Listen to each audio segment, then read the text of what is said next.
Quinnipiac poll. Harris by 5 in Pennsylvania.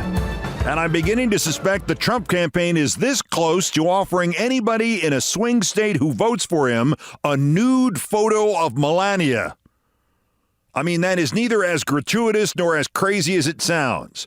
I first heard about the post on Twitter, and I thought this was going to be a Sarah Cooper bit or the rebirth of Jib Jab.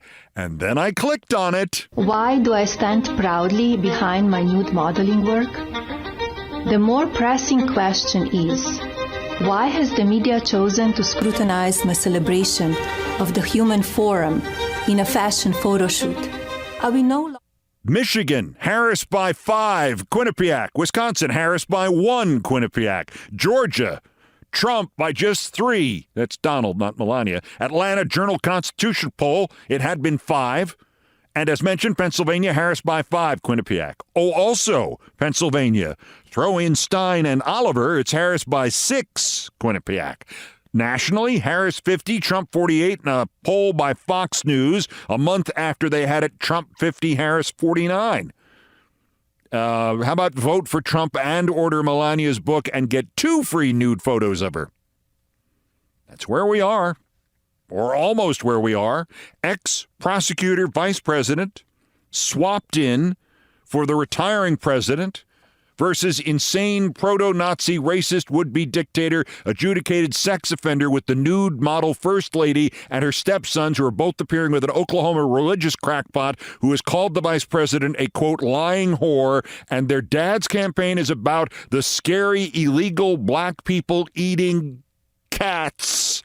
But the grotesque, misogynist, Russian-produced sexual memes are about the vice president. As a movie, it would be hilarious. If the title hadn't been taken, you could call it Dr. Strangelove. Why do I stand proudly behind my nude modeling work? As the old joke goes, hey, Donald, got any nude pictures of your first lady? Would you like some? Holy crap. Okay, back to the numbers. The Pennsylvania and Michigan leads are outside the margin of error, so to borrow another phrase, stop the count.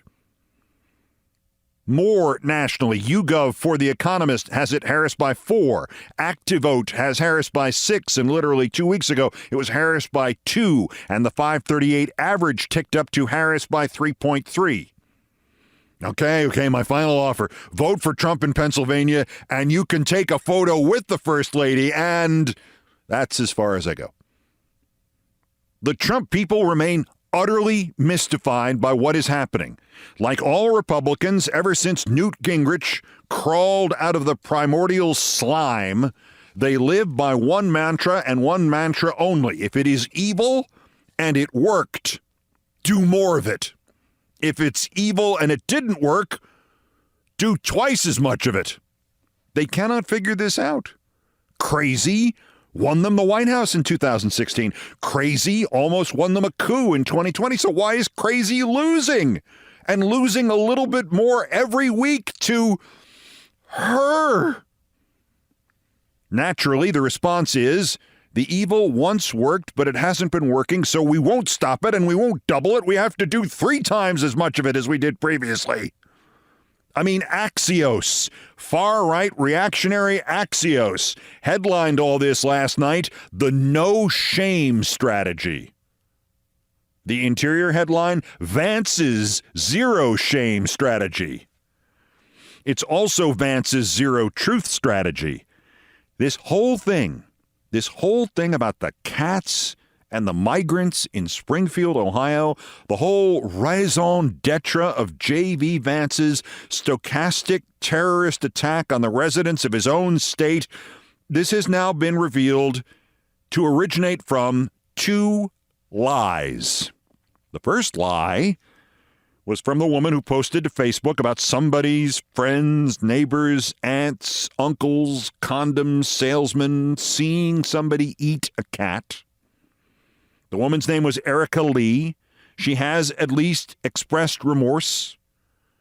Vance's campaign knew this was not true. It had called the Springfield City Hall on the 9th of this month and was told by people there that it was not true, and that did not stop them. It didn't even slow them down. The second lie, revealed yesterday, turns out to have been by the woman in Springfield who told the police her cat, Miss Sassy, had been taken and killed, maybe. That's the story Vance keeps using as a fallback. Oh, there's a police report. My constituents insist there is a missing cat. The woman is named Anna Kilgore, and guess what? Her cat is alive. Sweet, sassy Molassy. The cat, Miss Sassy, is alive. The Wall Street Journal did something that Trump and Vance and their fellow scumbags would never do. They fact-checked Vance's story and Kilgore's story and Miss Sassy's story. I quote, a Vance spokesperson on Tuesday provided the Wall Street Journal with a police report in which a resident had claimed her pet might have been taken by Haitian neighbors. But when a reporter went to Anna Kilgore's house Tuesday evening, she said her cat, Miss Sassy, which went missing in late August, had actually returned a few days later, found safe in her own basement. Kilgore, wearing a Trump shirt and hat, said she apologized to her Haitian neighbors with the help of her daughter and a mobile phone translation app. And again, as stupid as all that sounds, at least she did that. At least she made some effort to put one pinch of the toothpaste back into the tube. Vance got up on a stage and insisted not only that he has multiple reports from his constituents, but that the legal immigrants, virtually everybody, Republican or Democrat, is generously welcomed into Springfield, Ohio, acknowledged that they have improved Springfield, Ohio. Vance got up there yesterday and insisted they are not legally here and that it's just a legal trick played by the vice president, and he's going to keep calling them illegal. J.D. Vance is a menace to the peace and safety of the citizens of this country. He is a liar. He is an amoral son of a bitch. And guess what? If we start kicking people out of America, if we start saying, oh, you think you're here legally? We've decided you're not here legally. If we start deporting them, we need to make sure Trump is first and J.D. Vance is second. Or maybe it should be the other way around, because Trump can't run as fast as Vance can. For all the hyperbole here, it is essential to remember at all times that Trump is the psychotic in this equation. Vance is the one pretending to be psychotic, deliberately, exploitatively, reprehensibly. CNN reported yesterday that right after the 2012 election, Vance, then still at Yale Law, wrote a seemingly heartfelt rebuke of people like the J.D. Vance of 2024. Vance 2012 attacked the GOP platform on migrants and minorities, calling it, quote, openly hostile to non-whites and alienating to blacks, Latinos, the youth. He wrote this on a nonpartisan blog run by one of his former teachers, and 4 years later, as he cynically mapped out this path to political whoredom we see him living today, he decided it needed to be erased. He asked his ex-professor to delete it. Well, there's deleted, and then there's deleted. It is still on the Internet Archive. I quote J.D. Vance 2012. A significant part of Republican immigration policy centers on the possibility of deporting 12 million people or self-deporting them. Think about it. We conservatives rightly mistrust the government to efficiently administer business loans and regulate our food supply, yet we allegedly believe that it can deport millions of unregistered aliens. The notion fails to pass the laugh test. The same can be said for too much of the party's platform. That is exactly what Vance, without a second thought for truth or humanity, or how much we laugh at him, or who he used to be when he was still a human being, that is exactly what J.D. Vance is pushing on America right now. It is, even if he and Trump go down in record-breaking flames, indescribably damaging to this country. He should be ashamed of it. Remember the practicalities here, too, which I've been hammering since 2016, and I've never asked anybody to delete the record of. Mass deportations require mass concentration camps, and mass concentration camps require this nation to move just one small step away from ethnic cleansing. The vice president underscored the point yesterday while talking to the Congressional Hispanic Caucus Institute. Quote, massive raids, massive detention camps, what are they talking about? She said, as the room understandably went silent. The coverage of her speech, it was married to an Ipsos poll indicating 54% of the country at least somewhat supports apprehending and removing undocumented immigrants. How about the next poll? Asking if America supports death camps for them, because that, as Kamala Harris rightly implies, is the inevitable Trumpian outcome. And J.D. Vance is still out there every day selling, lying about what he was once ashamed of. And he should be ashamed of it still. But I assume he asked his old prof to delete his conscience for him as well.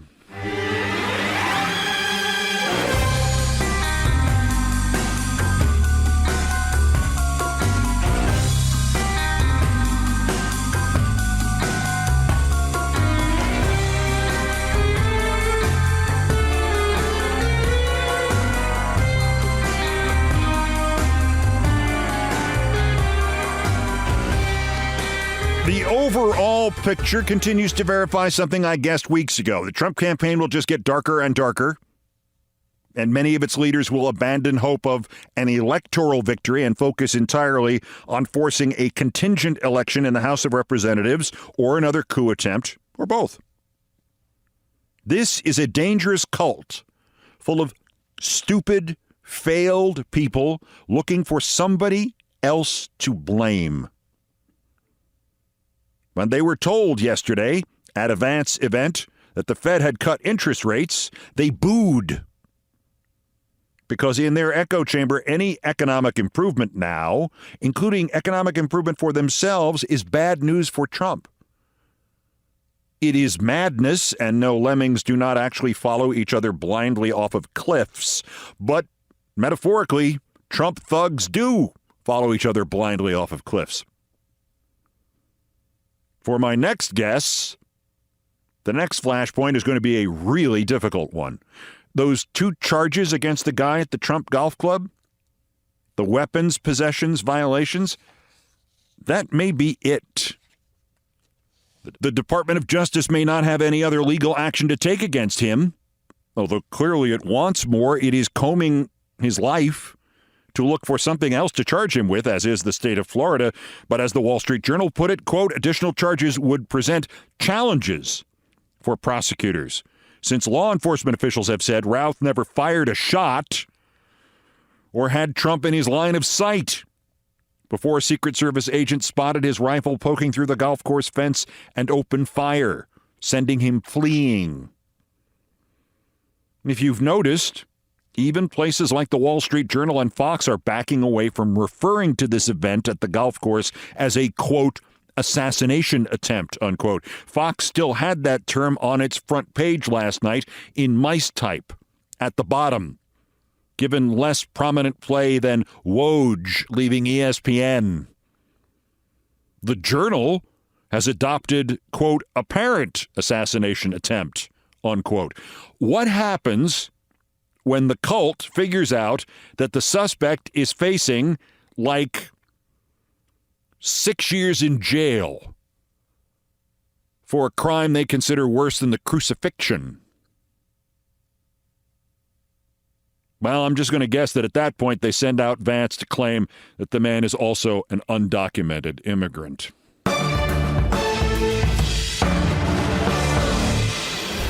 Also of interest here, the response to this from the former Trump critic and fired CNN anchor Chris Cuomo. He phoned Trump to apologize to him because I don't know. I stopped understanding anything he was doing 5 years ago.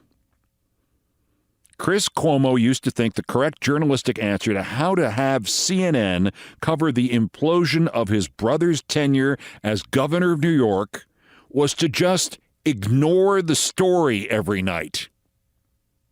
Now he's apologizing to Trump for, I don't know. That's next on an all-new edition of Countdown. This is Countdown with Keith Olbermann, my crazy friend.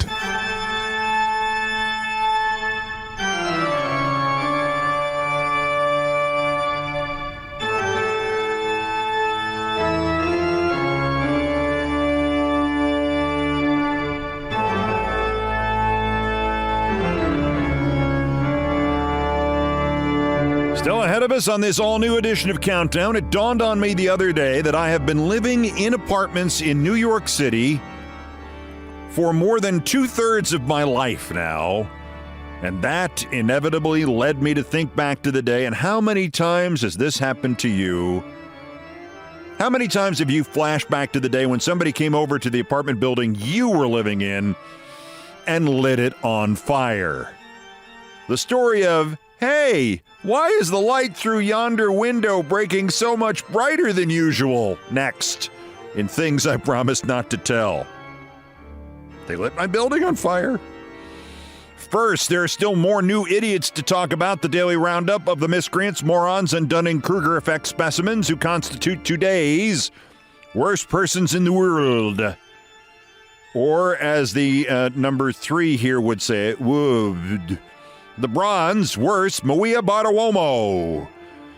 Maria was once a business anchor at CNBC, and then she was hit by lightning or something and was transformed into a Saturday Night Live Weekend Update character who could have been played by the late Gilda Radner. In her theory, as expressed on Fox to Murdoch's Australian failure Miranda Devine of the New York Vanity Press Post, who restrained herself throughout this somehow from exploding and saying, "Boy, are you nuts, Maria?" It's Maria's theory that the world's media is being manipulated by, you ready? Alejandro Mayorkas, the head of Homeland Security. No, seriously. I mean, even as a conspiracy theory, even in the conspiracy theory world, seriously? The one time I would ever say this sentence, you sure you don't mean George Soros? Or Joe Biden? Or at least like Aaron Rodgers or somebody? Bartiromo's theory is that the head of Homeland Security is manipulating the country to stop talking about the guy who had the gun at Trump's golf course. Once again, they take that same strategy out, and that is change the conversation, she said. The timing of the P. Diddy arrest? Please. They must have had the P. Diddy arrest on the shelf, waiting to take it off the shelf for when they needed it. And yesterday, boy, oh boy, did they need it. Because the questions were spiking everywhere as far as how it is possibility that another assassination attempt happened, that another would-be assassin was within a couple of 100 yards of Trump. What questions were spiking? Trump plays golf every day at the same 3 courses. He walks slowly when he walks, and he likes having people film him play golf as if he were good at it. At his golf course, the one in Florida, the main one he uses next to Mar-a-Lago, it abuts public streets. He has been warned endlessly while in office and out not to do this. But he does it anyway. The only questions that are spiking here are, how is Trump this stupid? Not for Maria. As we are all asking these questions, boom, they take P. Diddy in. And now we're all talking about that. I saw right through it as soon as it happened. Okay, I get it now. So, sorry, who's P. Diddy? The rapper guy with the sex trafficking thing who was not R. Kelly? I got it right? Oh, okay. Was that this week?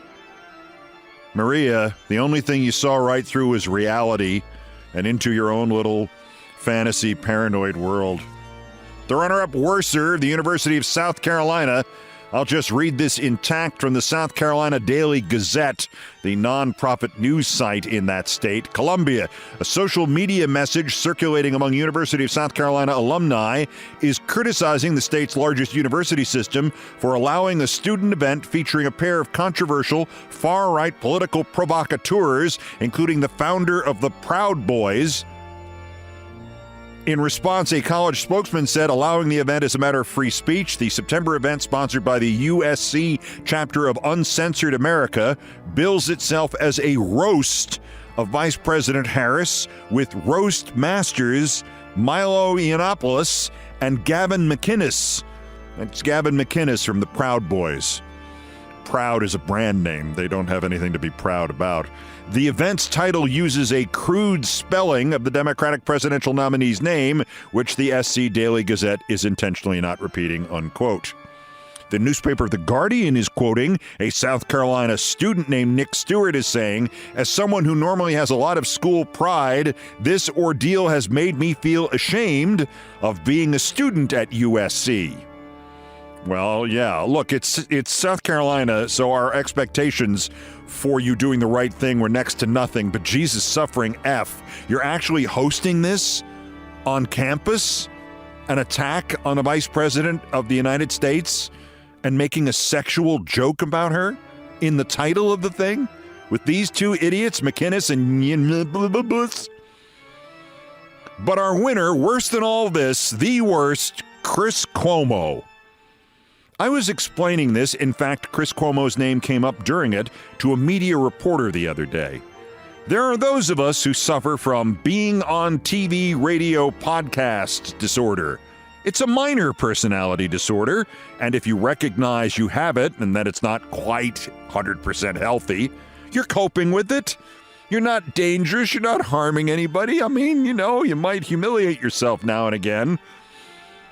But if you get fired from CNN for not understanding that there are rules about journalism and nepotism, and you think you were right, and so you must remain on TV, you have the disease that says you must be on TV to such a degree that you're willing to accept a job on the Nick at Night of TV news called News Nation. This is no longer a minor disorder. It's no longer coping, and you should seek help. And then, if you decide that what happened to Trump on Sunday, what didn't happen to Trump on Sunday, has never happened to any politician before, even though your own father and your own brother were governors, and you choose to call Trump to apologize for something, and then you go on the air and talk about calling Trump for 20 minutes, I'm afraid, Chris Cuomo, you are in the tertiary stages of this disease. I called him today because I am ashamed of how we are responding and not responding to the threats on him. And I feel for his family. And I know you can roll your eyes and say, oh, yeah, he asked for it. Listen, that's your choice, and I think it's a wrong choice, okay? We got to get out of the judgment business unless it's judging ourselves. A guy pointing an AK-47 at him while he's playing golf? And we take solace in the fact that the guy didn't get any rounds off. That does not work for me. If I had been through what that guy's been through in the last 2 months, you would not know where I am. You would never see me on TV again. My God, Chris, get help. Chris, that happened to me. You'd never see me on TV again. You're on News Nation. We never see you on TV now. Today's worst person in the world!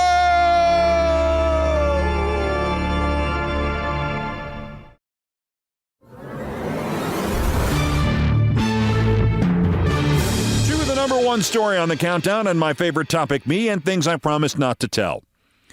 I first lived in a New York City apartment in 1959. I mean, truth be told, 1958, but I was in the womb then, so I don't remember much about the apartment. Grand Avenue in the Bronx, off Fordham Road.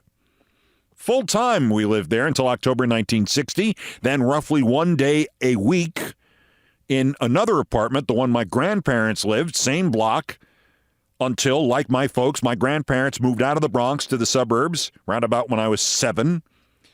I did not get my own apartment in New York City until 1980, which seems so long ago that if you ask me now, was it still called New Amsterdam then? I'd have to stop and think about my answer. Anyway, I was there the other day, a block away from my apartment, could look right into the window, and at just the right angle to see it. So I stood and stared and took some pictures with my phone, and I shook my head, and I went into full flashback mode, and I saw the flames and the glow and the blackened lobby, because one night somebody threw a Molotov effing cocktail into the building in which I had my first New York City apartment. The address was, and is, 240 East 55th Street, apartment 10F. It was 2 doors west of 2nd Avenue, south side of the street. It was the center apartment on the street side of the building, and I was directly above the front entrance and above the only thing of note in the whole place, a full-fledged, old-fashioned New York City apartment building canopy. You could get out of a cab in a rainstorm and under that canopy in like a second and a half, and pretty much not get wet. No doorman, no amenities, a rather dubious live-in super, but it had that canopy. I moved in on June 17, 1980. It was a big studio apartment. The view was of a big video warehouse across the street, though if you leaned out the westernmost window, you could see the Citicorp Center, which was always an impressive sight on a foggy night. The neighborhood and the building were safe and quiet. At least I thought they were safe. It was a 15-minute walk from my first job and then a 25-minute walk from my second job. And when I first rented there, it was, are you ready? $483 a month, which sounds unbelievable, except that was about a third of my salary. And I think when I moved out in 1984, the rent had gone up to $510 a month, and that low price might have had something to do with the fact that one night somebody threw a Molotov cocktail into the building. You know how once you've been in any place for any length of time, you get used to the physics of it, the feel of it? Not just some place you live, any place you spend a lot of time in, an office, a classroom, a theater, or an apartment. You know what it sounds like. You know what it feels like in the summer, or how it feels differently in the winter. You know what it looks like, the building noise, the smells, if it's too hot, if it's too cold, and especially, and think about this for a second, especially what the light looks like at every hour of the day. I don't know if there was a day when I could have said, this is what the light looks like in apartment 10F, 240 East 55th Street during a snowstorm, or what the light looks like coming in through the shades at 8 in the morning or 8 at night, but it probably didn't take long. June 1980 was when I moved in. I bet I knew the various lights of the place by September. So by New Year's of 1983, I knew it all instinctively, exactly, reflexively, boringly. I would go to my bed in the southeast corner of my studio apartment. I'd get in sleeping north-south, but with my head at the south end. And as I lay on my back, I could look out the windows and see the faint orangey glow from a couple of street lights that shone through the 4 windows that opened, 2 on either side of a kind of small picture window in the middle. The light would be brightest from the window on the farthest right, which was the one closest to 2nd Avenue and the closest to one of those street lights. So on Sunday, January 9th, 1983, as that night turned into Monday, January 10th, 1983, I hit the sack around midnight because I actually had one of those rare 9-to-5 jobs in television as a field reporter for CNN. I shut off the light on my nightstand, I laid down on my back, I stared out my right-hand window, and immediately I thought, boy, the light is slightly more orange than it should be. What the hell's wrong? I'm guessing it was no more than 5 or 10% different from usual, but as I've gone to such lengths to point out, if you see the same light through the same window in all conceivable conditions almost every night for more than 2 years, 5 or 10% difference is a lot. I think I lay there trying to figure it out for a minute or so when I realized it was now 10 or 15% different. Cleverly, I got up and went to the window and rolled up the shade and looked down to that canopy 10 floors below, and I must say, to my credit, I quickly discerned that the canopy was on fire. I reacted as almost everybody does, matter-of-factly thinking, maybe even saying out loud, "Hey, the canopy is on fire," and then registering the fact that the fire had already burned through the building end of that canopy, and it was moving quickly outwards towards the street, suggesting, again, I must say, I figured this out for myself, suggesting that there was probably a fire in the lobby. I put a robe on over my pajamas, I put on some shoes, I grabbed my wallet and my keys, and I ventured into the hallway. No smell of smoke, which I took, again, intelligently as a good sign. 2 elevators were staring me in the face, but I knew better than to try them. I was, after all, the grandson of a firefighter. So I opened the stairwell, and then I smelled the smoke. Faint, but it was there. I went down 2 floors, and every step I took, the smell got a little stronger. I went back up. I went back into my apartment. I did not really know what I was going to do. Needless to say, 10 floors is not jumpable. Also, there was no outdoor fire escape like in many of the New York City older apartment buildings, and even if I went down the elevator or the stairs or the side of the damned building, I would wind up right in the middle of the fire. For a few seconds, I really didn't know what to do next. Me, the grandson of the man who was not only a firefighter, but who drove the hook and ladder. Irony. Also, fire! That's when the sound of the fire engines broke me out of self-absorption and cheered me, I must say, considerably.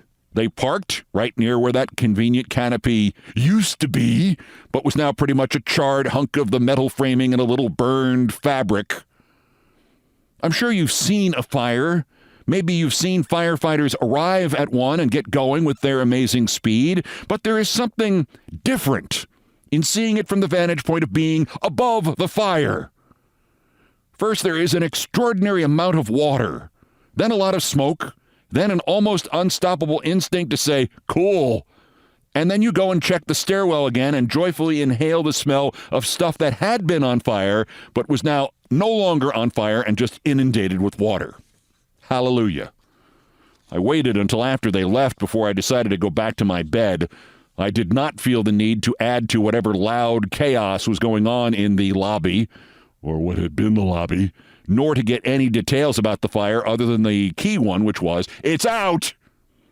But in the morning, since I had to go to work anyway, I saw the elevator door open onto the little linoleum-covered landing in the lobby and saw that everything else but it in the lobby was jet black. They were still hosing some of it down. They were already pulling up burned carpet, installing new windows and doors, and carting away what was left of the canopy, and it was evident that as thorough a job as had been done there, nothing else in the building had burned. Nothing. In the days and weeks to come, the other residents, knowing I worked in news, clued me in on the rumors and asked me to check them out. There was a dispute, somebody said, involving the owner. There was something about a woman. No, there was nothing about a woman. But all of them, every story, every rumor included the obvious. That was no boating accident. Somebody had thrown a Molotov cocktail into or against our front door. And then there was the best of the stories, borne out, or at least lent plausibility by the rapidity with which the firefighters arrived, which, thinking back on it, was no more than 3 or 4 minutes after I first saw the extra orangey glow. The best rumor was that the fire department had been called by somebody before anybody in the building had called.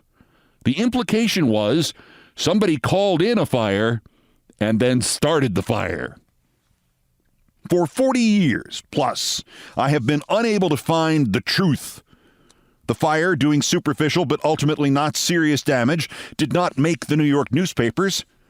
Hell, that year I took a subway to work in the morning and there was a guy sprawled over 3 seats. And when I went home that night, I happened to get on the exact same train car and there was the exact same guy sprawled over the exact same 3 seats because he was dead. And that didn't make the New York newspapers of 1983 either. We old-timey New Yorkers, we lived on the edge, baby.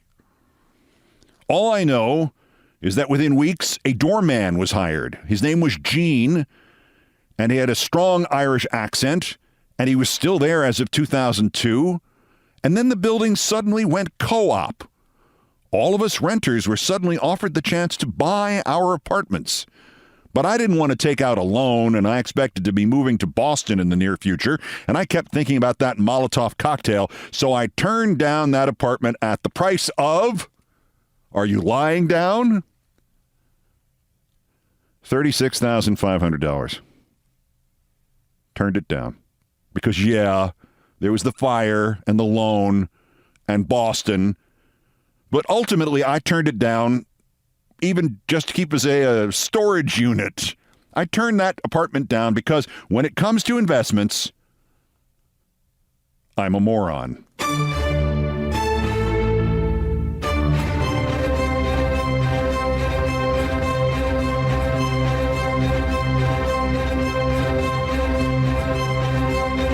I've done all the damage I can do here. Thank you for listening.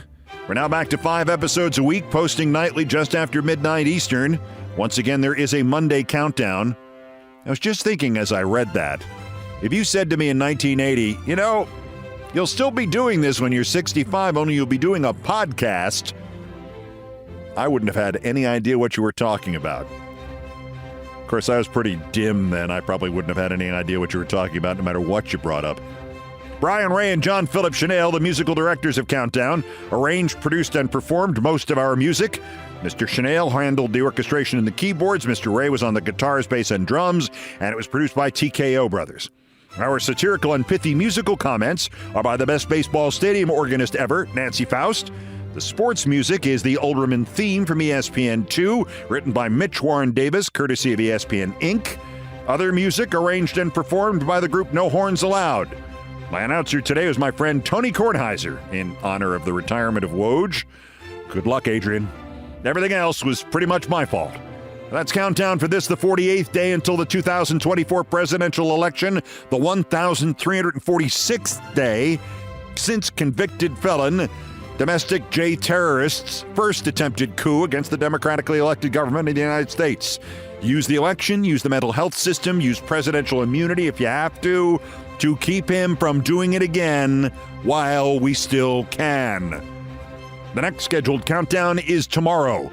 Bulletins as the news requires. Till the next one, I'm Keith Olbermann.